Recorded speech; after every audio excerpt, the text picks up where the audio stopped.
2022-23 సంబంధించిన యాలన్ సబ్సిడీ వెంటనే విడుదల చేయాలని ఈ రోజు కలెక్టర్ ఆఫీస్ వద్ద సిఐడి ఆధ్వర్యంలో ధర్నా కార్యక్రమం నిర్వహించడం జరుగుతూ ఉంది. మరి ఎన్నికల ముందు ఇక్కడున్న పొన్నం ప్రభాకర్ మంత్రి గారు అట్లా ఇక్కడున్న స్థానిక ఎమ్మెల్యే అయినటువంటి శ్రీ ఆది శ్రీనివాస్ గారు అందరూ కూడా కలిసి మరి ఎన్నికలకు ముందే కార్మికుల సంబంధించి యాలన్ సబ్సిడీ విడుదల చేస్తున్నామని చెప్పేసి విడుదల 18 కోట్లు చేయడం జరిగింది. కానీ చేనేత జౌళి శాఖ అధికారుల నిర్లక్ష్యంగా ఫలితంగా ఇది కార్మికులు అందలేకుండా పోయింది. ఎన్నికల ముందు కేవలం మరి 600 మంది కార్మికులకు మాత్రమే ఇవ్వడం జరిగింది.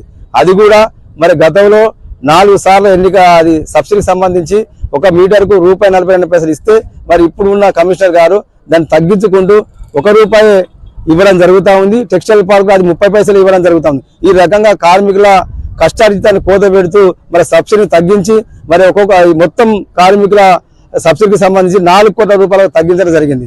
ఈ రకంగా ఈ కార్మికులకు ప్రస్తుతం ఉపాధి లేని సందర్భంగా ఎంతో కొంత ఉపయోగపడుతుందని ఇక్కడ అధికారులు కోత విధించి మరి ఈ సబ్సిడీని ఇట్లా పంపిణీ చేయడం సరైన పద్ధతి కాదు.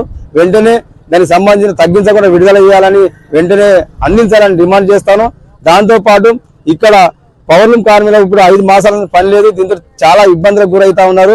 మరి ఇక్కడ చూసినట్లయితే గిరాకీ లేక ఆసాములకు యజమానులు భూములు ఇస్తలేరు.